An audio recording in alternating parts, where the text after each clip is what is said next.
Hello! In this video, we explore the optimal timing for Forex trading. Currency trading stands out for its unique operational hours beginning at 5 p.m. EST on Sunday and concluding at 5 p.m. on Friday. Not every hour of the day is conducive to Forex trading. The most favorable trading occurs during periods of heightened market activity, particularly when multiple major markets are open simultaneously. This overlap results in increased market activity and more substantial fluctuations in currency pairs. During single market operation, currency pairs often experience a narrow pip spread with movements of around 30 pips. However, when two markets are open simultaneously, movements can easily surpass 70 pips, especially during significant market news releases. Understanding these optimal trading hours is crucial for mastering Forex trading and achieving success. Now let's delve into more detail about the most opportune times for Forex trading. The best time to trade is during overlaps between open markets, as these bring about higher price ranges and greater opportunities. Let's explore the 3 daily overlaps. US London 8 a.m. to noon. The most substantial overlap occurs when the US and London markets converge, representing over 70% of all trading activity. This period is optimal due to the high volatility in the US dollar and the euro, the two most popular currencies for trading.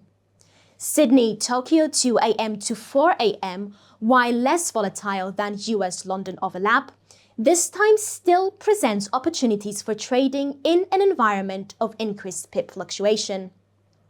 The ideal currency pair during this overlap is your JPY, influenced by the Australian and Japanese markets. London, Tokyo 3 a.m. to 4 a.m. This overlap experiences the least action among the three due to its timing, as most US-based traders are not usually active during these hours.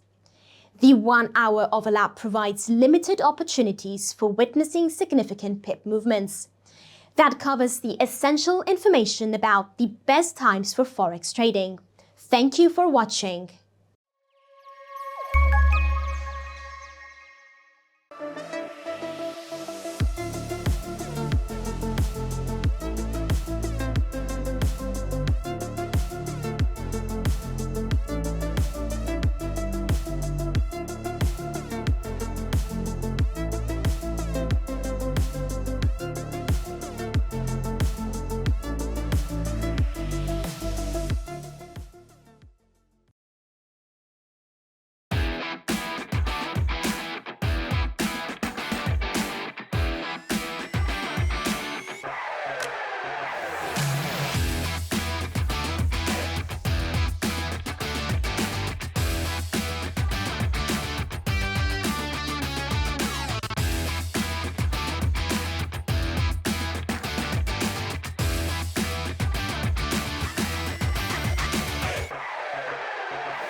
Welcome to another T4Trade educational video.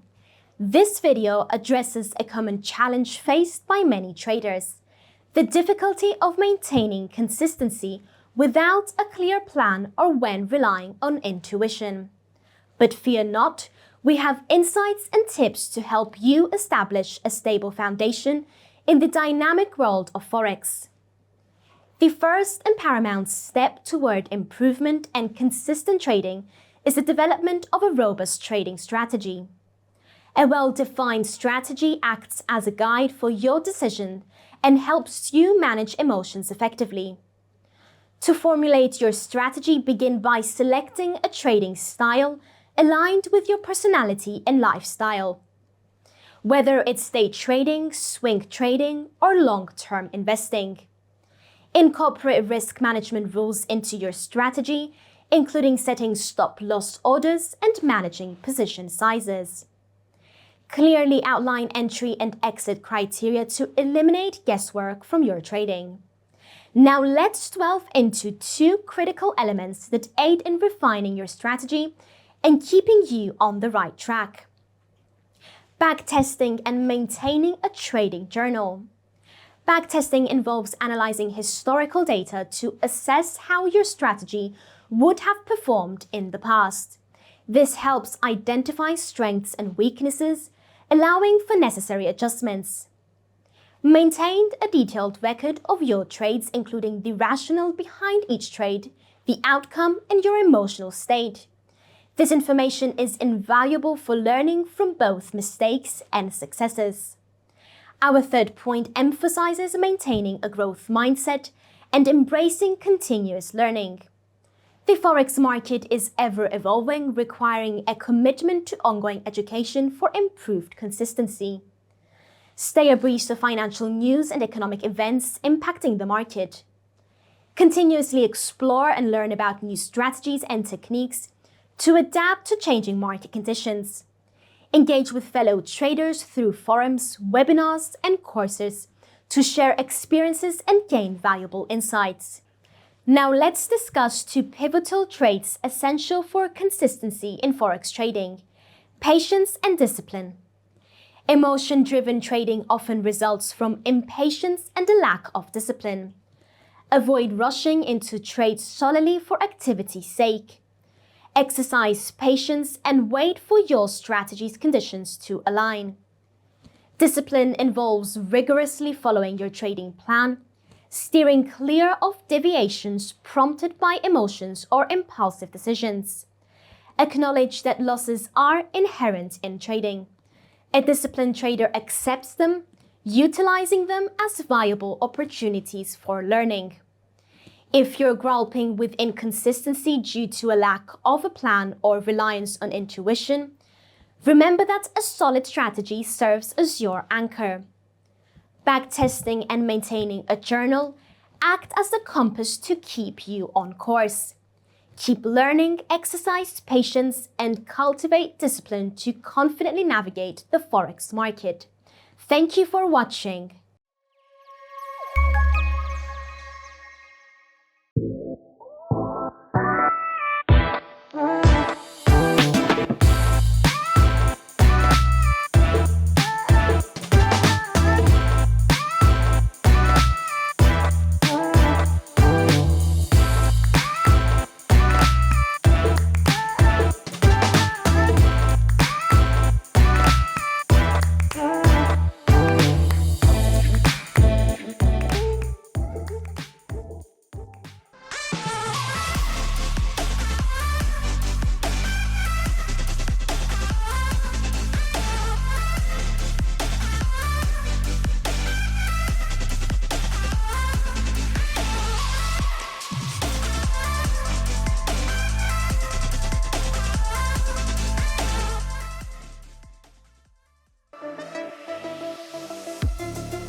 Welcome. Hi, everybody.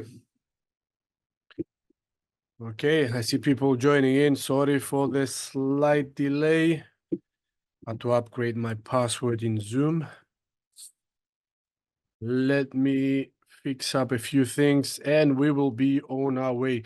Guys, can you please let me know in the chat whether you can hopefully communicate with me? Please type something in the chat to see that the messages are coming through. Let's get this test up and running first.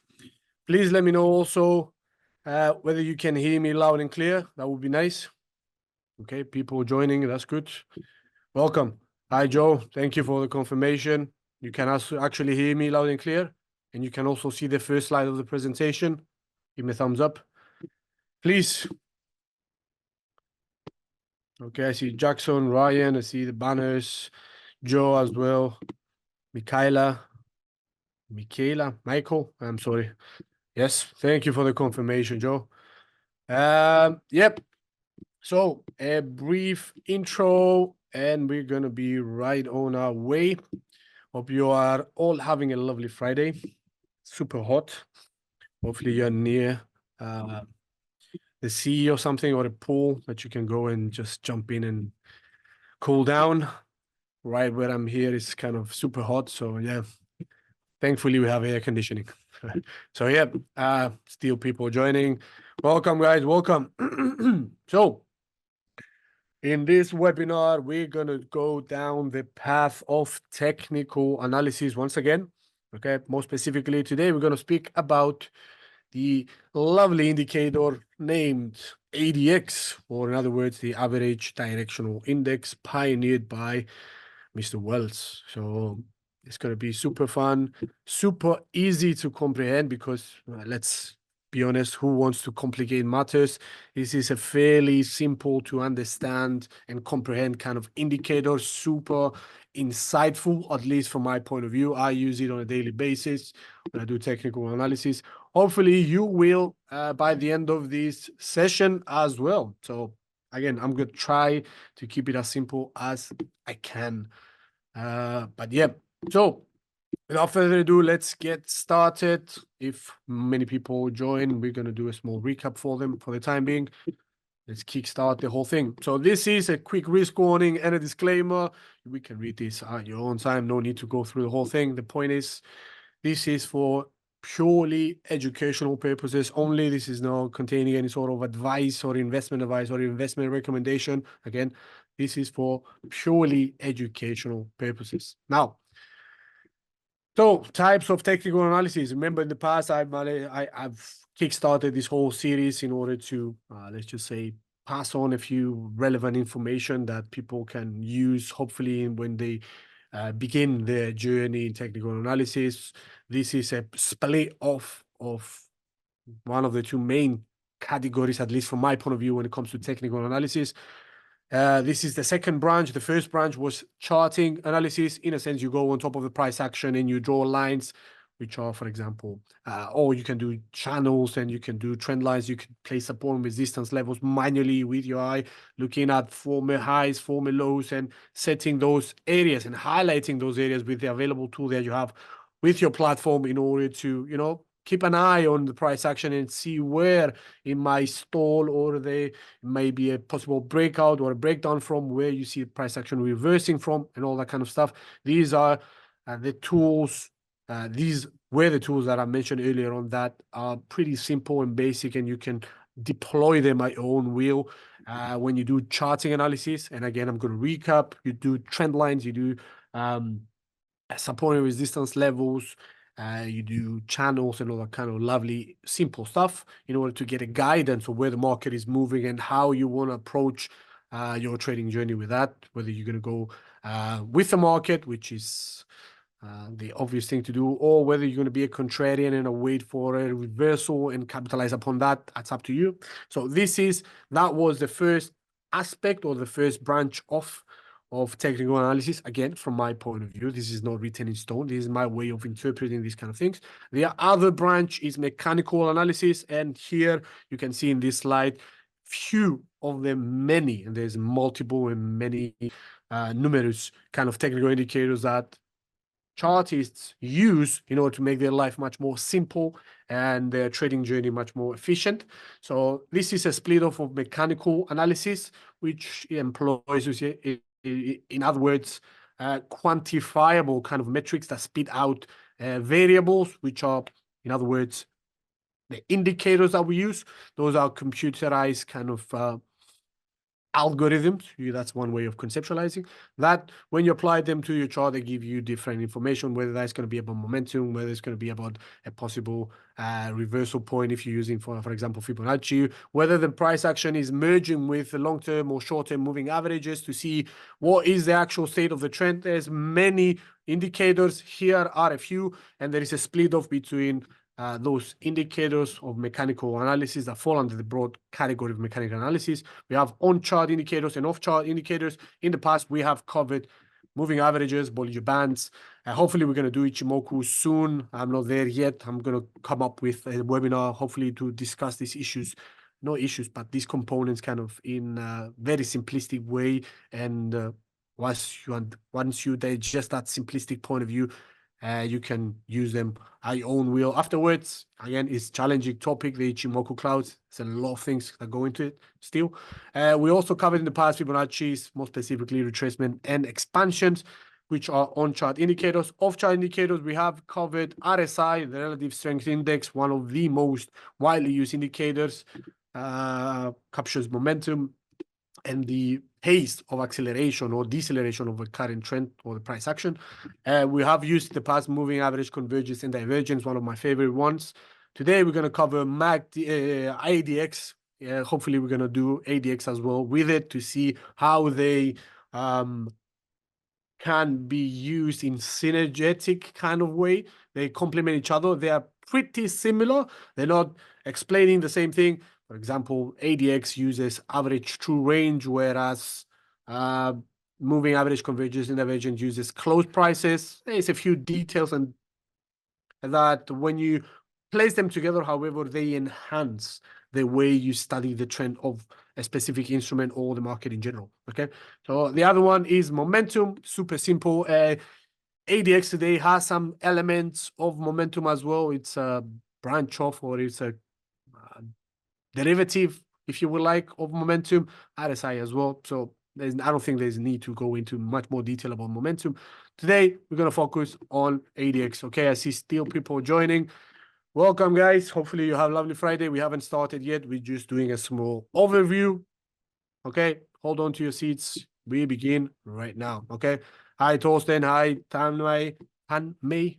Sorry if I'm butchering your name. Apologies. Suyo, Ryan as well. All right, maybe it was beforehand still. Let's move on with the Holy Grail. So, ADX, Average Directional Index. Again, I'm going to try and keep it as simple as possible. Let's begin with a small history. Okay, so history lesson. The Average Directional Index was designed by the legendary, and the guy is a legend, technical analyst, Mr. Wells Wilder, the senior, not the senior, the junior. Initially for commodity charts, that was back then in the 1980s, but since then it has been modified as a technical indicator, and it can be used on other markets and other instruments and across many time frames. So it's a pretty useful tool, okay, that goes beyond the commodities kind of market. Okay, you can apply the ADX as an indicator or any given chart once you understand the rationale behind it. Okay, and this is what we're going to attempt to do here. Okay, these modifications allow the ADX to become what it is today, an indicator to track the strength of a market trend. Okay, if there's something you're going to take away from today's webinar, is this: ADX measures the strength of market trends. That's it.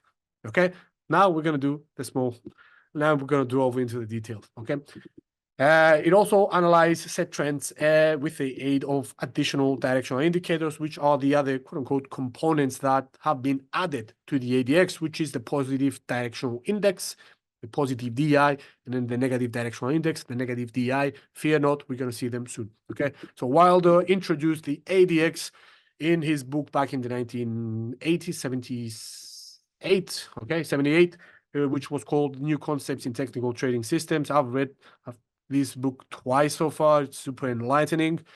We're talking about a guy that revolutionized mechanical analysis when it comes to technical analysis in general, for chartists as a not an industry, but as a profession. Okay, so he came up with, for example, what we use widely today, the ATR, the average true range.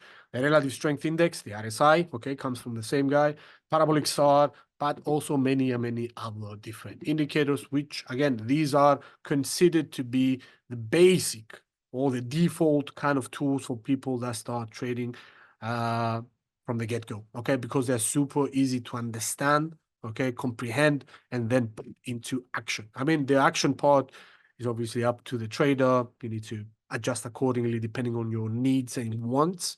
But yeah, the indicators are there. They're free to use. They're easy to apply to your chart. You're not going to do any manual calculations. They're already computerized and easy to use. Okay. So why not use them when you have the availability of them and the convenience of it, having it for free and does the work for you. Okay. The point is, yes, you add it to your chart, then understand how they work, what kind of signals they give you, whether they are reliable or not. It's going to be up to your interpretation. Okay. But there are many high frequency trading kind of algorithms that mechanically use these kind of indicators. So if you want to come up with an algorithm yourself or expert advisor kind of thing where you program the machine in a sense to place trades for you, these are one of the most common indicators are used for inputs in order for you to enter and exit a trade dependingly. Okay, so it's super useful. Please go through them. They're life changing if, for example, you are starting your journey right now. Okay, understand them and then add them or not to your chart if you like. But yeah, they're super helpful. So definition of ADX. Give me a moment, please. ADX, the average directional index, is a specific indicator used by technical analysts and traders as well in order to determine the strength of a trend. Okay, the trend, as we mentioned many times in the past, can be going either up or down, but also we also have this mode which we call consolidation or a sideways price action, where the market is not going pretty much anywhere. It's confined between two bounds, visible bounds, and it has no direction. It's not going either up or down. You can use other indicators, for example, CCI for that, and trade accordingly with that. But now we're going to be focusing primarily on the two most important directions of the market, up or down, upwards or downwards, or in other words, bullish or bearish kind of conditions. Okay, so this is why we use the ADX, because it's a primarily a trend following kind of indicator. So you use the ADX when you have a trend. If you don't have a trend, no need to use the ADX. Obviously, the ADX is going to tell you that there is no trend. Again, there might be some usefulness in that. But when we come to the fact that we want to actually take when we want to take action upon the markets and we want to place trades, we do care about the trend primarily and not the trendless kind of conditions. So that's why we use the ADX. So the trend can be either going up or down, which is shown by two indicators which often accompany the ADX. As we mentioned, the positive directional indicator, known as the positive DI, and the negative directional indicator, which is known as the negative DI, which are derived from directional movement indicators. We're going to see them soon. Okay, so it is for this reason that the average directional index is presented with three separate lines, symbolizing each indicator. Again, you're going to see a visual illustration soon. So each line is used to help assess a trade and whether or not it should be taken as a buy order, a long order, or a short order, or if you're going to take an order at all. Okay, at some points in time, you have no clear indication, no clear direction. What's the point of hustling? Move on to the next chart that has an actual trend and do your trading on that kind of instrument. Again, it can be used as a filtering mechanism as well, this indicator, this ADX. Okay, and we're going to see what kind of information it conveys on whether we are actually experiencing a trendless market, and if yes, you move on, or you await for a trend to begin or re-emerge. Okay, you're going to see the situation analysis later on. So positive directional indicator. So the first companion of the ADX, the positive DI, is the positive directional indicator, which is in essence measures the strength of the bulls. Okay, that's it. The green line, the positive DI, measures the strength of the bulls. Okay, it is represented by a green line, and in other words, it tells you how many and how strong is the momentum or the leniency or the needs of bulls and how they are viewing the market currently. Is this instrument long or asymmetrically long positioned? That means there is too many bulls compared to bears. If that is the case, most likely you're going to see the price action heading north. If the current price action, if the current state of being in that specific instrument is primarily represented by a higher value of the negative DI, means there is more sellers than buyers in the market, most likely you're going to see a fall of price action. Okay. And these indicators, these positive and negative DI, represent the strength of both the positive represents the strength of the bulls, and the negative represents the strength of the bears. This is crucial to understand and digest as soon as possible, because this is pretty much the component of ADX. The ADX we're going to see soon is, in a sense, the difference between the two. Okay, so the larger the asymmetry between the bulls and the bears, for example, you might have over optimism, so there is a lot of bulls in the market, there's a lot of strength, buying strength, and there is absence of sellers. You're going to get a divergence between the two lines. So the green line is obviously going to be has a higher value than the red line, and the higher or the bigger the difference between the two is represented by the ADX. So the ADX, once again, measures the strength of a trend. Okay, so irrespective of whether the green line is above the red line or not, the ADX gives you the strength of the current trend. Neither upside nor downside. Okay, actual trend in place.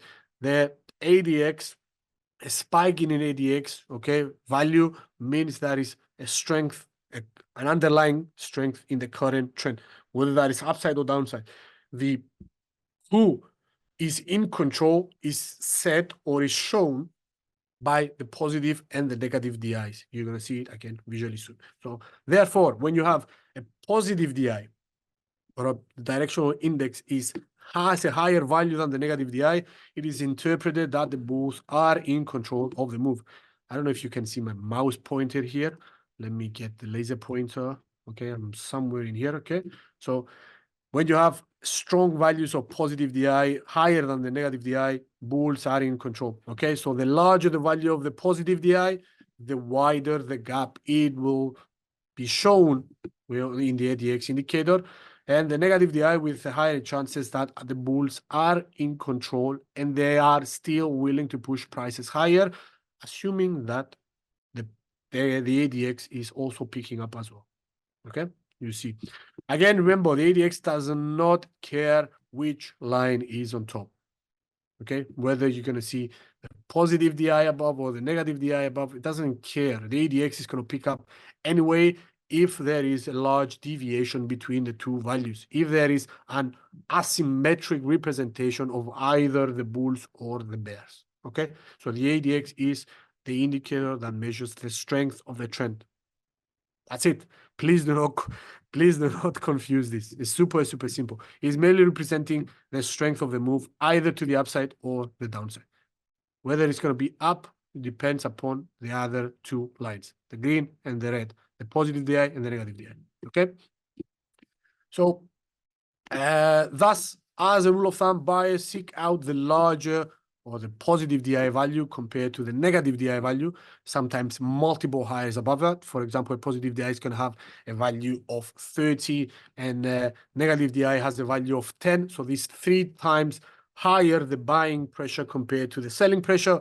Most likely you're going to see the price action appreciating from here onwards. Okay. And a rising ADX is also the key component that you need to seek out for to see whether that actual trend is going to pick up from there onwards. Okay. Whereas short sellers will indeed look for higher negative DI values compared to a positive DI values alongside a rising ADX. Somebody raised their hand. Do you have any question? I didn't see which of you guys was. Shall I continue? Okay. Send your question through and we get it addressed. Okay. So interpreting Tanmay, okay. What is the question? Can you type in the chat? I think you can. Please let me know in the chat. So yeah, interpreting the ADX. Okay, this is a lovely cheat sheet, if you would like, to comprehend what we're talking about here. So you have one column, the ADX value, and the other one is the indication. Okay, what we care about at the end of the day. So a rising ADX value signifies a strengthening trend. Give me another.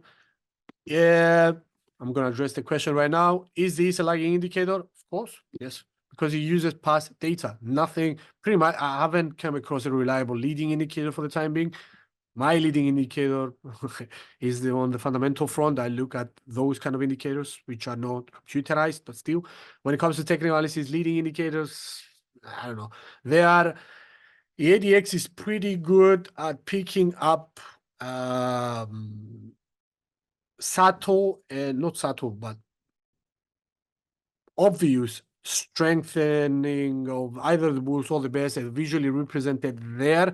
They're going to be lagging, but not that much. Okay, so you will definitely have time to react if that is where your question is leading to. Okay, but at the end of the day, yes, it's a lagging indicator. Okay, hopefully I've addressed your question, Tanmay. So moving on to the cheat sheet. Okay, so we have a rising ADX value. Okay, means there is strengthening trend, or the trend is picking up, whether it's to the upside or the downside. When you have a falling ADX value, obviously it's the complete opposite, which means there is a weakening kind of trend, or there's deceleration of the current trend. Okay, so another thing I failed to mention is that on the ADX indicator, when you put it on your charts, you're going to have the ADX, most likely, irrespective of the colors of the lines, you're going to have the ADX, you're going to have the positive DI, the negative DI, and you also have the threshold, okay?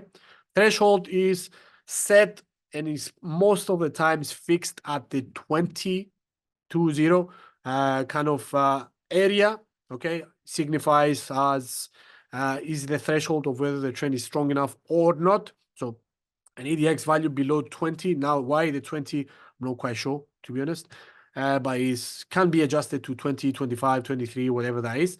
But it acts upon, it is acting as a threshold. So when you see the ADX value coming below the 20 mark, it signifies that the trend is going to be most likely stalling. There is not enough strength, okay? Whereas if you have a value rising above the 20 and staying above the 20 and going 40, 50, 60, that means there is a pickup on the strength, okay? So that, keep that on the back of your minds as well. So 20 means a weak, below 20 means a weak trend, above 20 means strength in trend. So we also have another split here. So between the 20 and 40, we have what we call a strong trend, whereas above 40, you have even more extreme trend. Okay, some people like to go long between the 20 and the 40. If the ADX is in there, that signifies enough strength, enough momentum, whether that is to the upside or to the downside.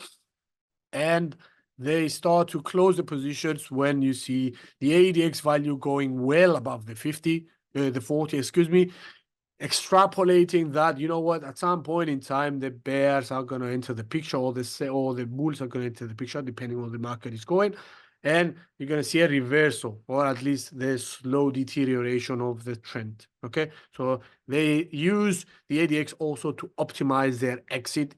For example, the entry will be between 20 and 40, and the exit may be some range above the 50 or above the 40. Okay, but I know traders that go only into trades when you see an ADX close and above the 40, and the only difference is that the time frame, okay, it's much smaller than the other ones. Okay, so you go long for example, in a position in an instrument where you have a positive DI value, let's just say 30, 40, 50, an ADX which is also around the 40 level, and a negative DI which is somewhere around the 10. Okay, so they go long when they see the ADX breaking above 40, and they have a short-term kind of horizon, and they exit the position using, for example, either the ADX or the RSI, which is a little bit more quick to show signals. Okay, when you see the slope of the RSI peaking downwards, they say, I've seen enough.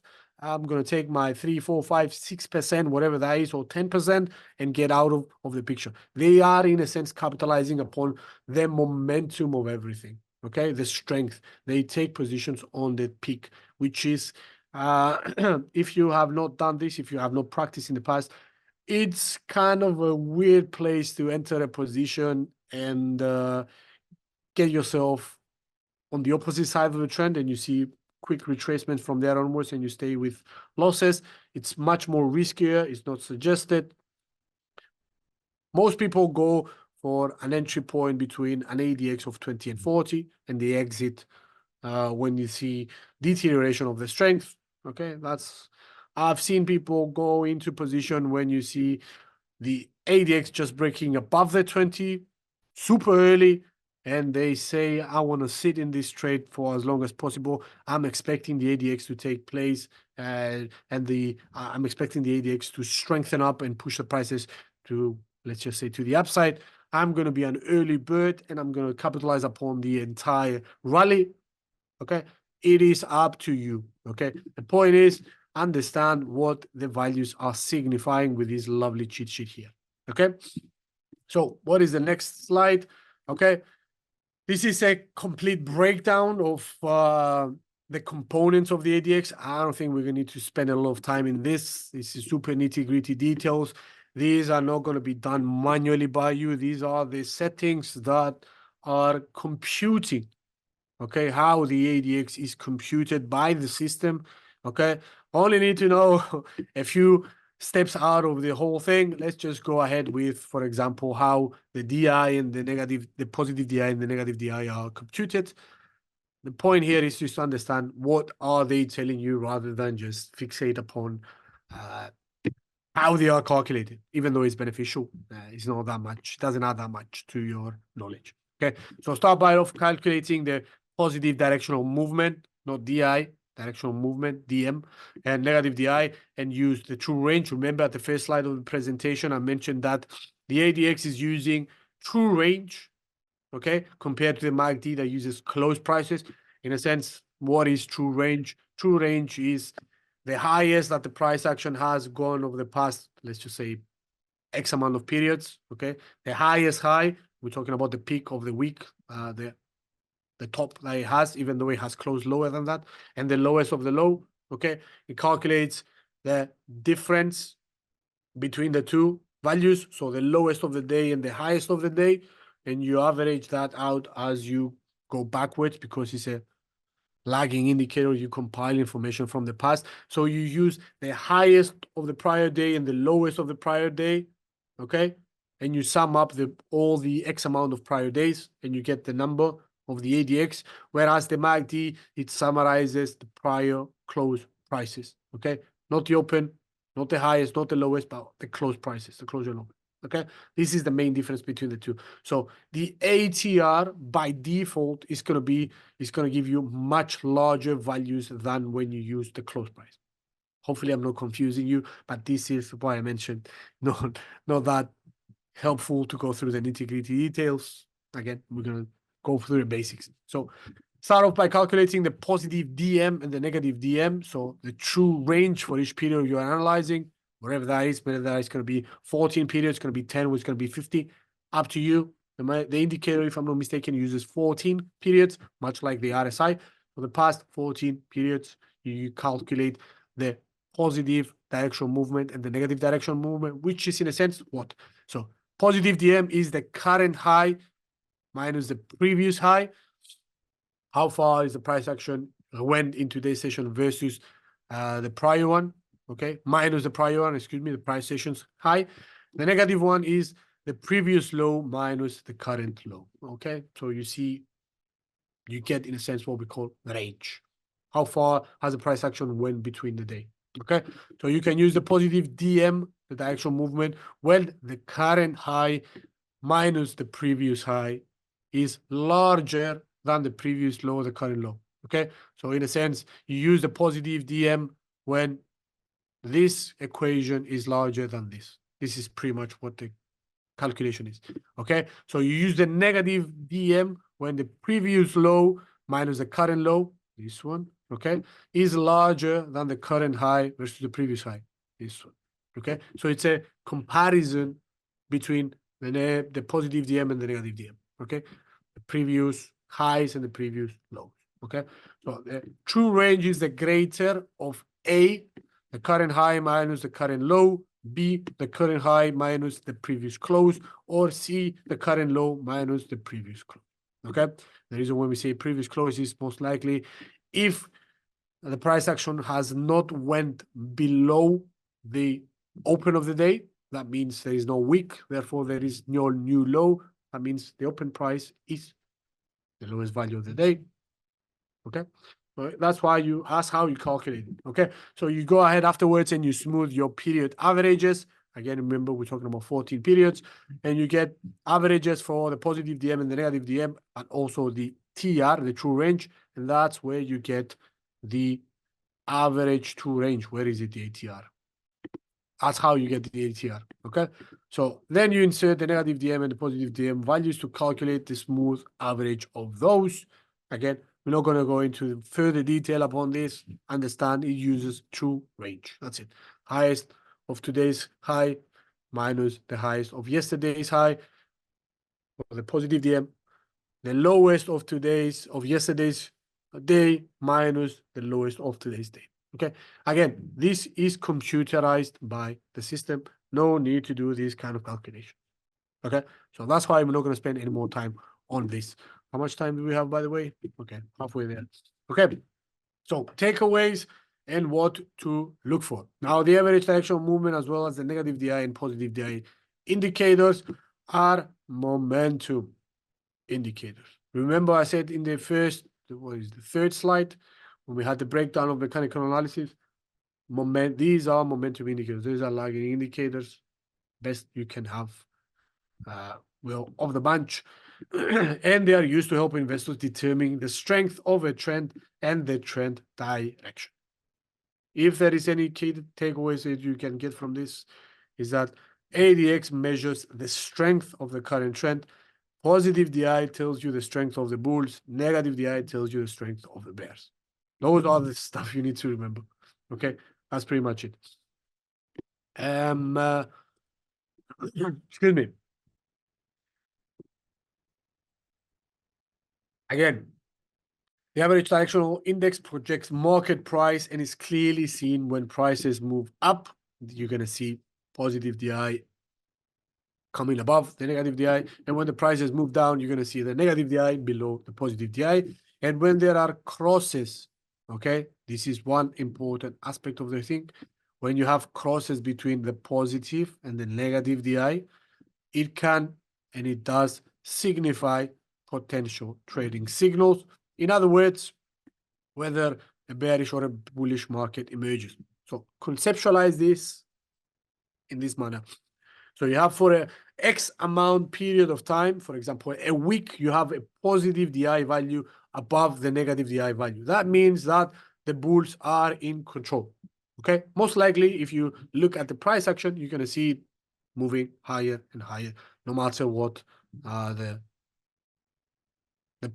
percentage changes. Okay, if you have at this same period, okay, where the positive DI is above the negative DI and you have a rising ADX, you're going to see momentum spiking and you're going to see price action moving higher at a faster pace. Okay, that's pretty simple to understand. Okay, what happens at the periods where you see the positive DI now crossing below, okay, the negative DI and the negative DI rising to the upside?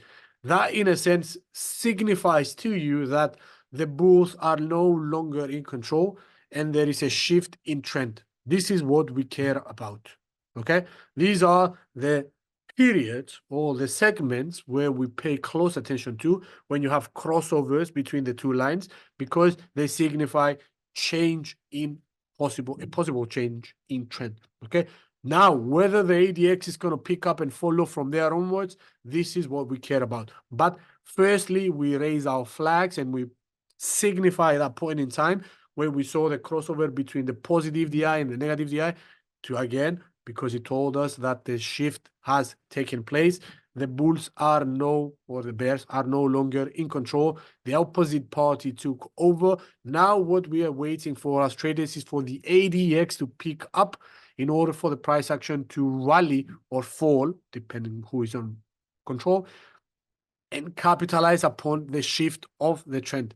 This is, in a sense, what we're trying to do with the ADX. Okay, so a trend shows the most strength when the average directional index is above 25, somewhere there, which is interpreted in the mainstream as a potential signal to buy.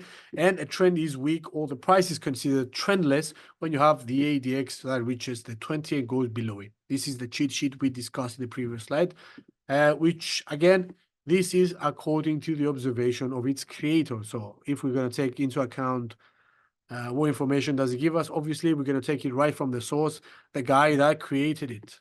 Okay, Mr. Wilder.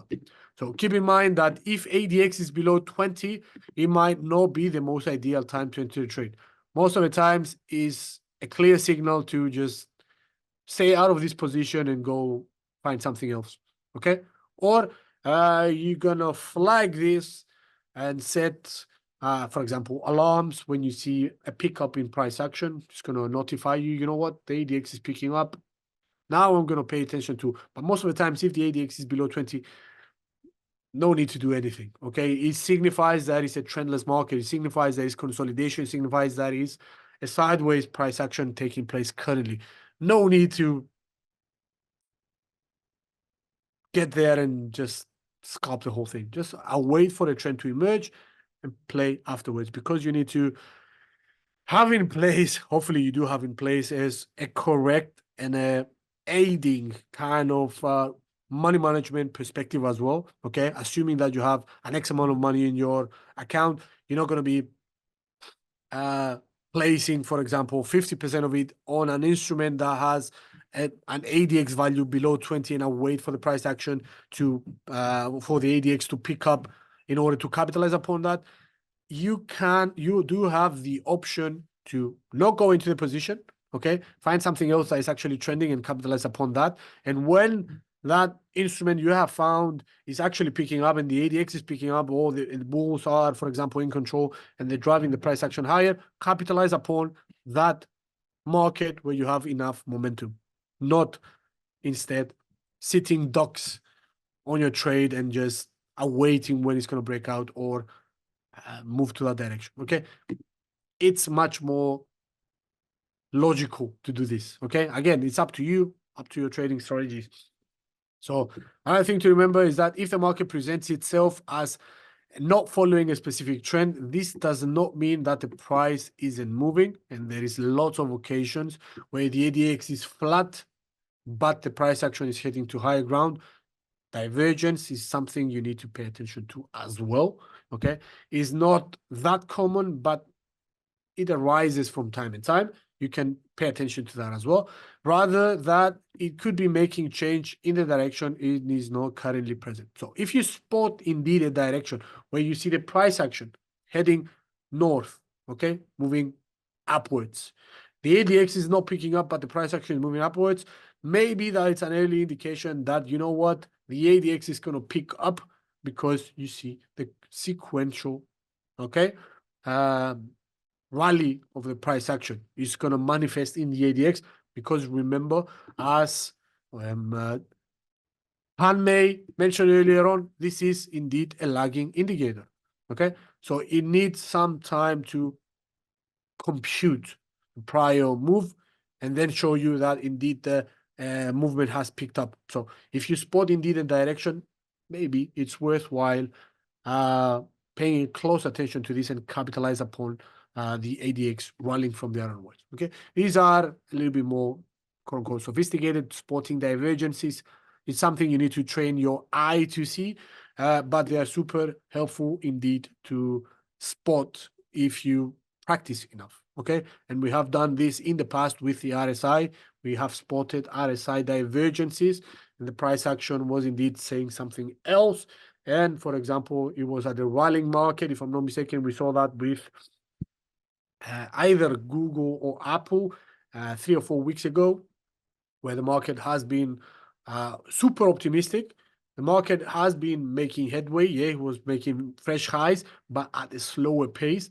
And the RSI was constantly failing, making new highs, which was your indication that, you know what, from now onwards, momentum has thinned out and the bears are going to enter the picture. And soon afterwards, you saw a sharp drop from that.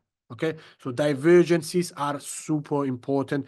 Again, you need to pay close attention to the price action to understand and spot them much more efficiently. There's no cheat sheet for divergences. It's just training. It's just grinding. Okay. So you may indeed go down that path. Okay. So in summary, please let me see. Okay. Those are visual illustrations afterwards. Let's do the summary and we're pretty much done. Okay. So the ADX does not indicate whether the trend is bullish or bearish. Please digest this. Okay. The ADX is a non-directional. Okay. It does not tell you who is in control, the bulls or the bears. The ADX merely tells you about the strength of the current trend. Positive DI and negative DI tell you about the strength of the bulls or the bears. Okay. ADX merely signifies the strength of the trend, no matter what it is, either up or down. Rising ADX value means strengthening of the current trend. Below 20 or weakening ADX means there is a period of consolidation. Key takeaway is this. Now, the larger value of the ADX, the stronger the trend is. Remember, between above 20 and 40, between 20 and 40, excuse me, strengthening trend. Above 40, 50, 60 regions, we're talking about extreme trends. Those are nice for you to scalp. Okay. So generally, you have an ADX value of 20 and below signifies weakness or loss of the strength of the current trend. And whereas a value of 40 and above, as we said, signifies an extreme trend. Now, the positive DI and positive directional index tells you what the buyers are doing and how strong they are and the momentum of them. Negative DI tells you what the sellers are doing. Okay, ADX tells you whether there is a trend, but also its strength. Okay, in accompanied with the other two, obviously. Now, remember, ADX has take into account true range, okay, highest and the lows of the days, i.e. how prices have rallied and how low they have reached, and it does not incorporate open and close prices. Some occasions, rarely though. Combining ADX with MACD, okay, one of my favorite ways of looking at things when it comes to technicals, which uses close prices, so complementary behavior or relationship between the two. It's a supplementary, it's a synergistic way of judging and assessing market trends. Maybe a very enlightening and useful synergy of indicators. Again, this is my bias that could provide traders with more accurate entry and exit signal. Okay, these are the key takeaways. Let's go on the visual illustration. Okay, I found 2, 3 examples. Okay, super easy to spot. Those are the ones you need to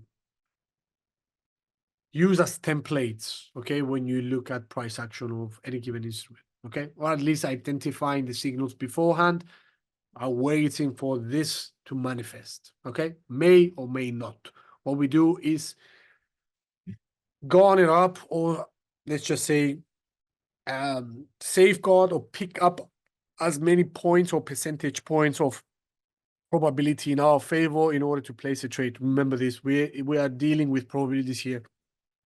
If we have indicators coalescing and converging and telling us the same thing, that, you know what, there has been a shift in trend and the bulls are in control and they're making, the price action is making higher highs and higher lows, and you see a clear direction of the trend upwards, you go long on these kind of instruments, okay?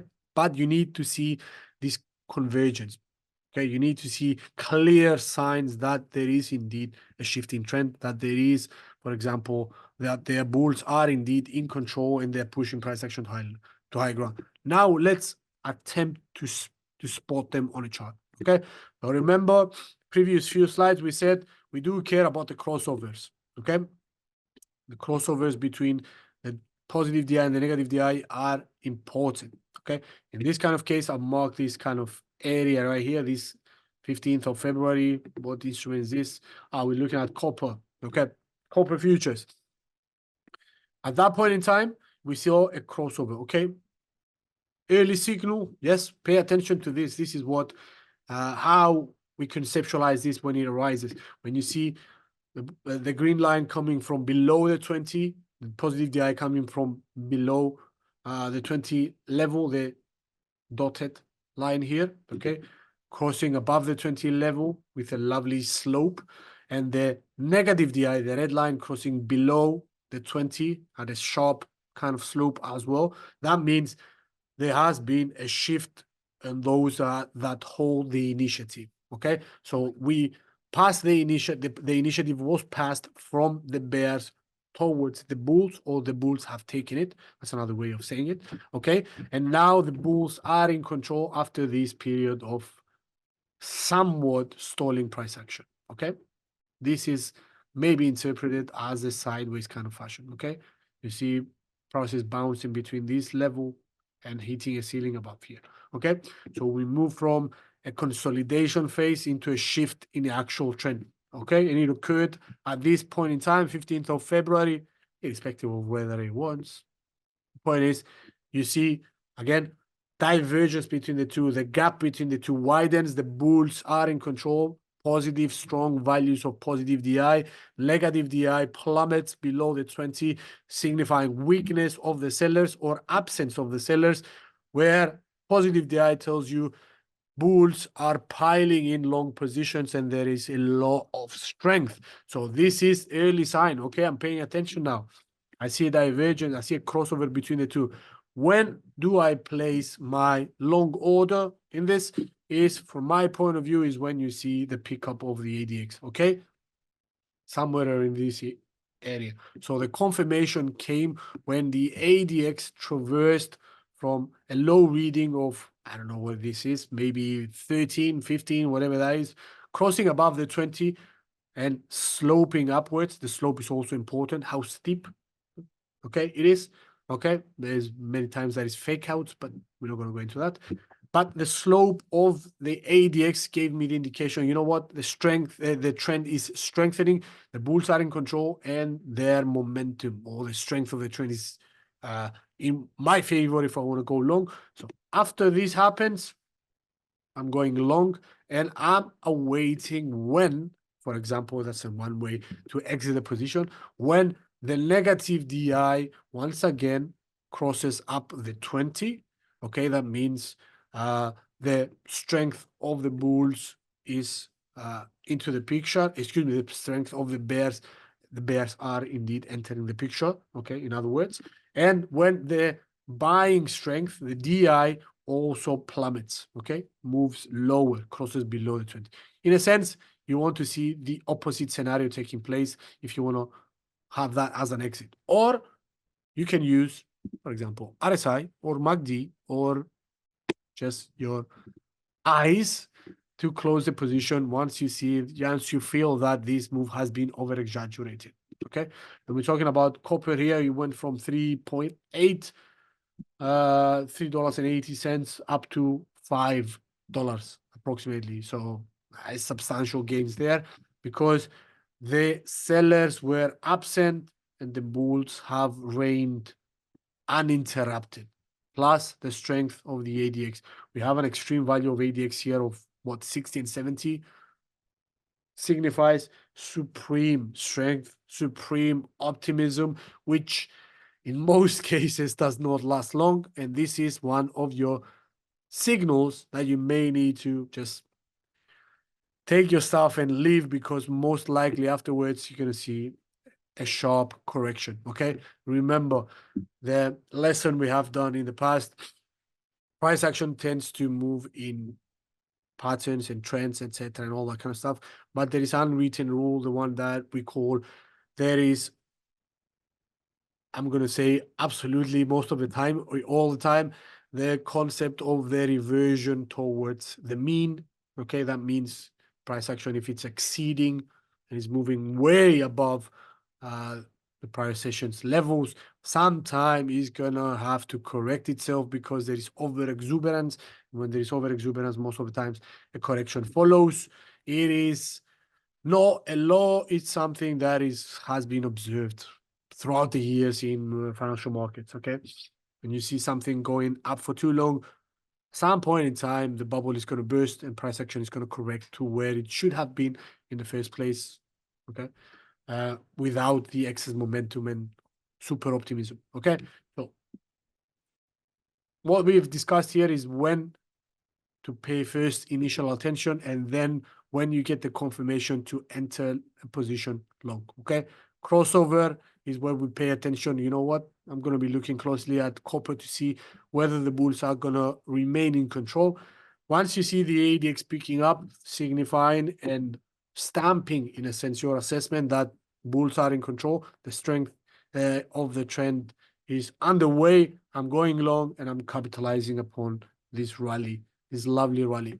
Okay. Second example is a complete opposite. In this kind of scenario, we saw the bulls being in control. Please let me know whether you can see the pointer. I think you can. Okay.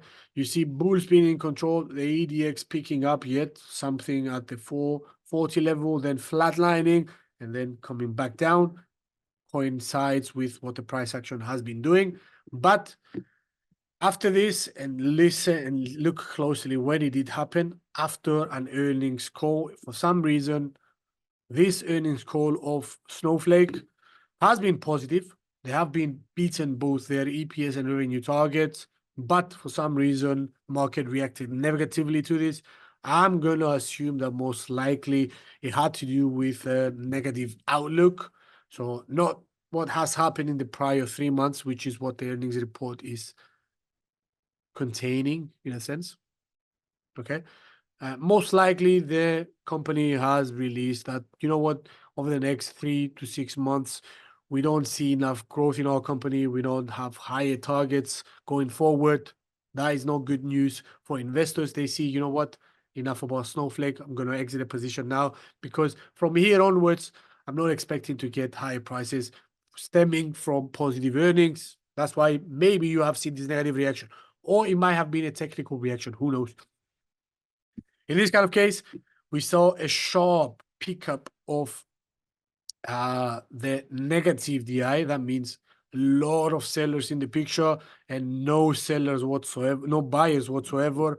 Crossover between the two, and you see the plummeting of the price action. You see the gap down.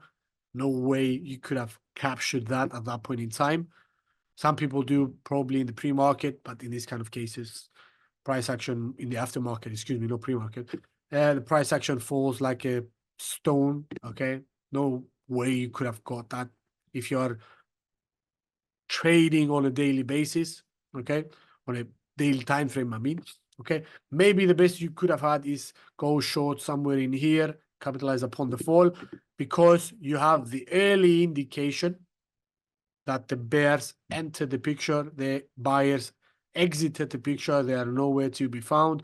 The ADX is once again picking up, and remember, the ADX was elevated at this point in time, this former peak, okay, and it has remained somewhat elevated. What is this level? Let's just say 30. Again, remember, between 20 and 40, that means a strengthening trend.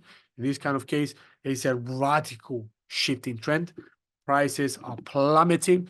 The ADX is picking up once again. The negative DI is above the positive DI.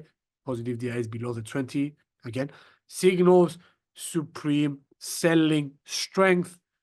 The last thing you want to do in this kind of condition is go long and say, you know what, I'm going to buy the dip. No, that was the stupidest thing you could have done. Okay.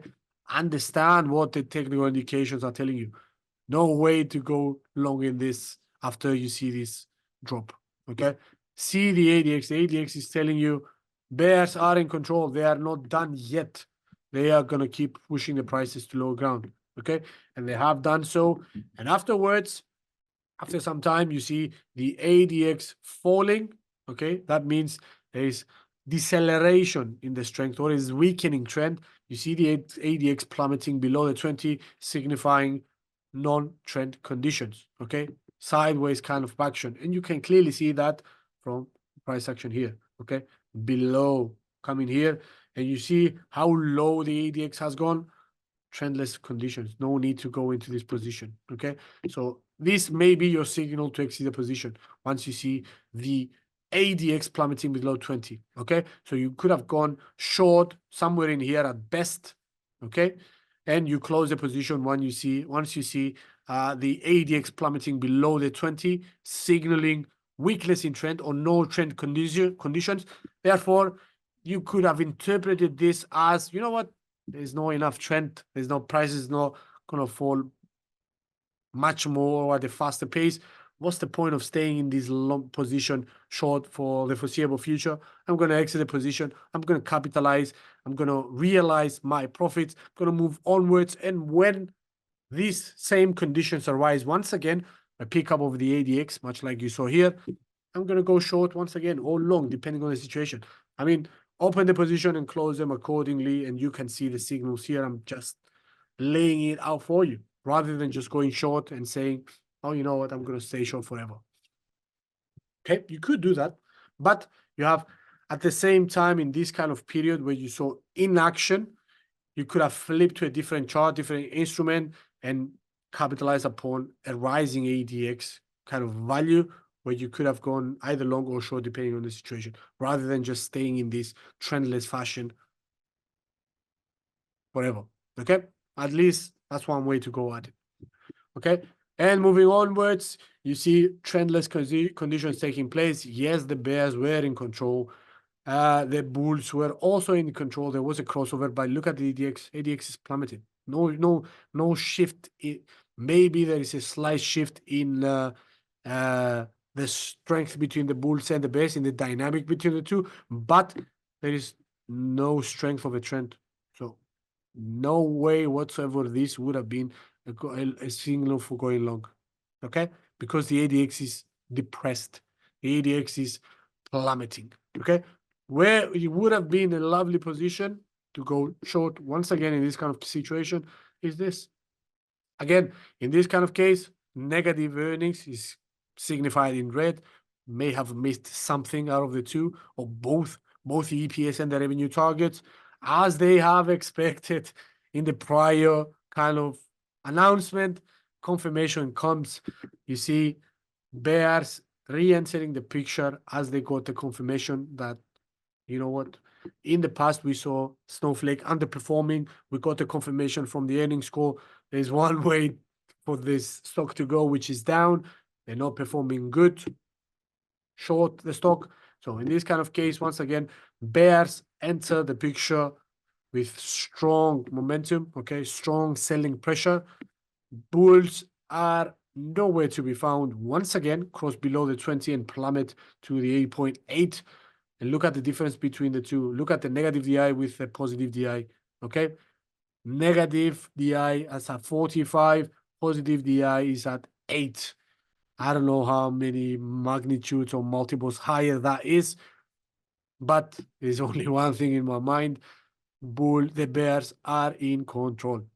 The bears' strength is supreme. And you got also the confirmation by the rising of the ADX out of nowhere, okay?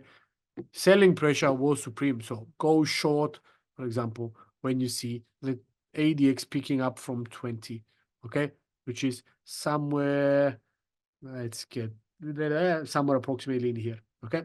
So go short somewhere around 140. And for the time being, you see the negative DI perking upwards, positive DI pointing downwards, ADX is picking up.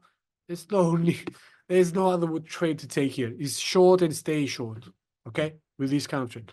If you see a shift in either the positive or the negative DI, then you adjust accordingly. But for the time being, this is definitely a short position, clear as day short position.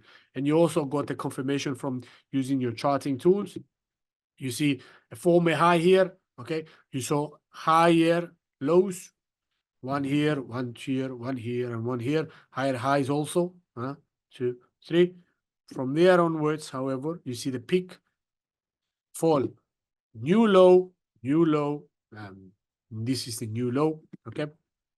Lower high, some slight shift in trend, which was in this area we just saw. Negative ADX, however, signifies trendless market conditions, sideways, obviously.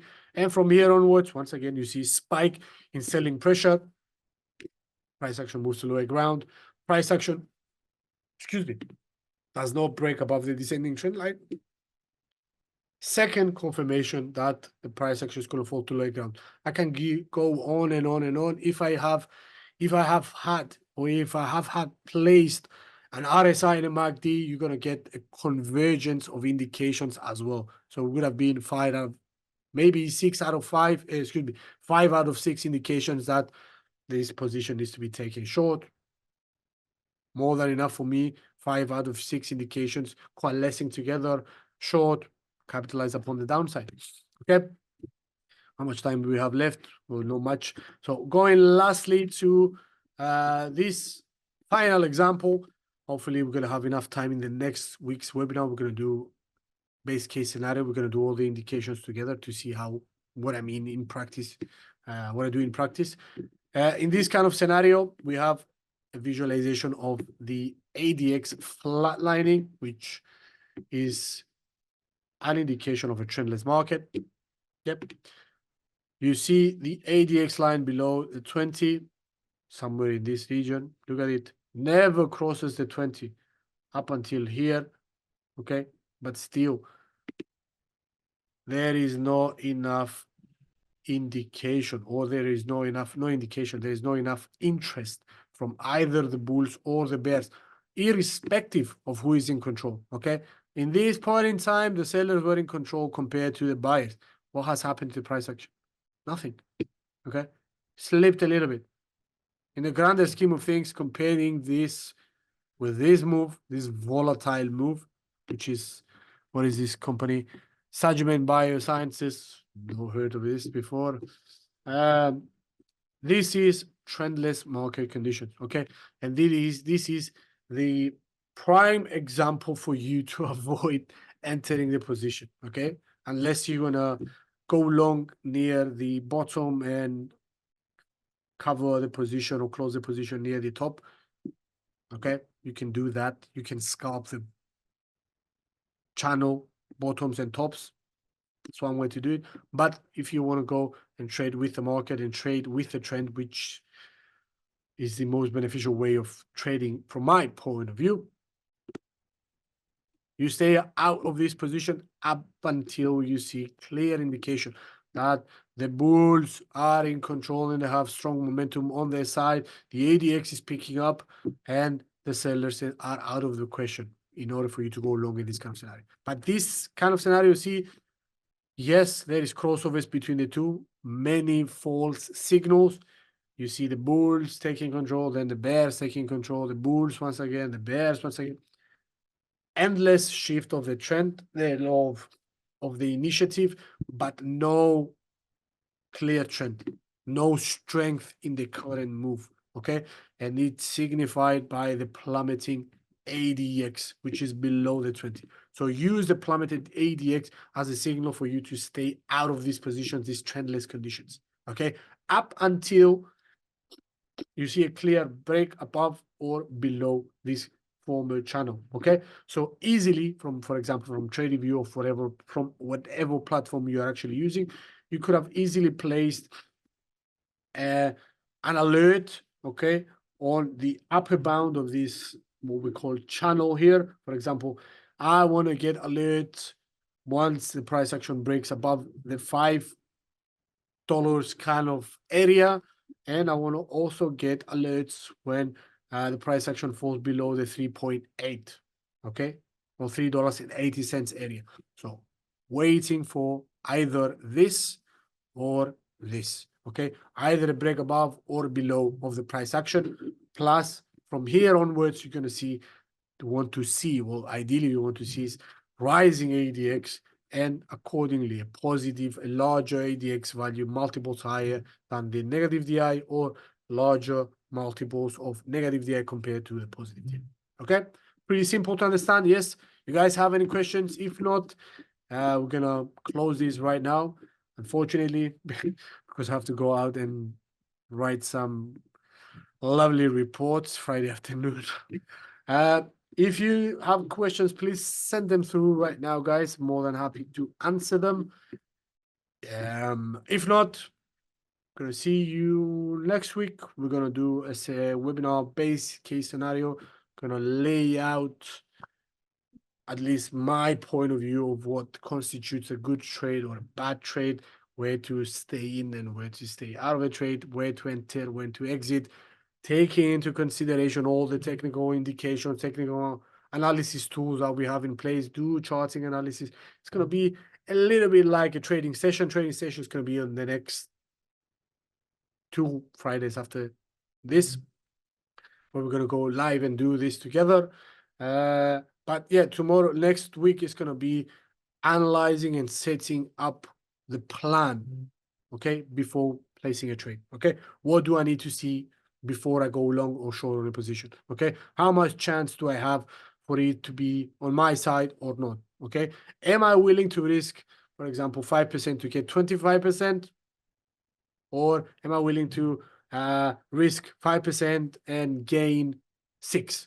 Okay, that is not a viable trade. That is not a lively level for me to enter a position. I'm not going to go with that. This is the scenario that we're going to discuss next week. Okay, but again, enough about me, enough me blabbering about stuff. If you don't have any questions, gonna leave you to it. Thank you for the kind words, Julio. Much appreciated. Hopefully, this has been enlightening for you. This has been easy for you to comprehend. For the time being, take care, boys and girls. Okay, lovely. Have a lovely Friday. Okay, take care. Bye bye. Ciao, ciao.